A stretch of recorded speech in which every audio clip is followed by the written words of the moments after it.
പ്രതിസന്ധികൾക്കിടയിലും കീം പ്രവേശനത്തിനായുള്ള നടപടി തുടങ്ങിയ സർക്കാർ എഞ്ചിനീയറിംഗ് കോളേജ് ഓപ്ഷൻ നൽകുന്നതിനുള്ള രജിസ്ട്രേഷൻ ആരംഭിച്ചു. യോഗ്യത നേടിയവർക്ക് വെബ്സൈറ്റിൽ ഈ മാസം 16 വരെ അപേക്ഷിക്കാം. ആദ്യ അലോട്ട്മെന്റ് പട്ടിക 18 പ്രസിദ്ധീകരിക്കും. ഹാൻസ് ജോൺ നൽകും വിവരങ്ങൾ തിരുവനന്തപുരത്ത് നിന്ന്. ഹാൻസ്, പ്രതിസന്ധികൾക്കും പ്രതിഷേധങ്ങൾക്കും ഒടുവിലാണ് ഈ നടപടികൾ സർക്കാർ തുടങ്ങിവച്ചിരിക്കുന്നത്. വിവരങ്ങൾ പറയാം. അരണ്യ സംസ്ഥാനത്തെ എഞ്ചിനീയറിംഗ് കോളേജുകളിലേക്കുള്ള 2025-26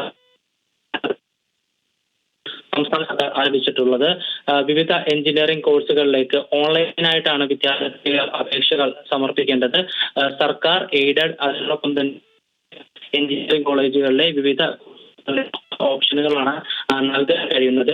ഇതിനുള്ള അവസാന തീയതി 16-ാം തീയതി രാവിലെ 11 മണി വരെ ഇത്തരത്തിൽ ഔദ്യോഗിക വെബ്സൈറ്റിലൂടെ വിദ്യാർത്ഥികൾക്ക് ഓപ്ഷനുകൾ നൽകാൻ കഴിയും. പ്രവേശന പരീക്ഷാ കമ്മീഷണറുടെ ഔദ്യോഗിക വെബ്സൈറ്റിൽ ഈ രജിസ്ട്രേഷനുമായി ബന്ധപ്പെട്ടുള്ള കൂടുതൽ വിവരങ്ങൾ ലഭ്യമാണ്. അതിനോടൊപ്പം തന്നെ ഓപ്ഷനുകൾ രജിസ്റ്റർ ചെയ്യാത്ത വിദ്യാർത്ഥികളെ അലോട്ട്മെന്റിൽ പരിഗണിക്കുന്നതല്ല എന്നുള്ള വിവരം കൂടി പ്രവേശന പരീക്ഷാ കമ്മീഷണറുടെ കാര്യാലയത്തിൽ നിന്ന് നൽകുന്നുണ്ട്. അതിനോടൊപ്പം ഈ മാസം 16 വരെയാണ് അപേക്ഷകൾ സമർപ്പിക്കാനുള്ള സമയം. ആദ്യ അലോട്ട്മെന്റ് ഈ മാസം 18 അലോട്ട്മെന്റിന്റെ പട്ടിക പ്രസിദ്ധീകരിക്കും. ഹാൻസ് ജോൺ ആണ് വിശദാംശങ്ങൾ നൽകിയത്.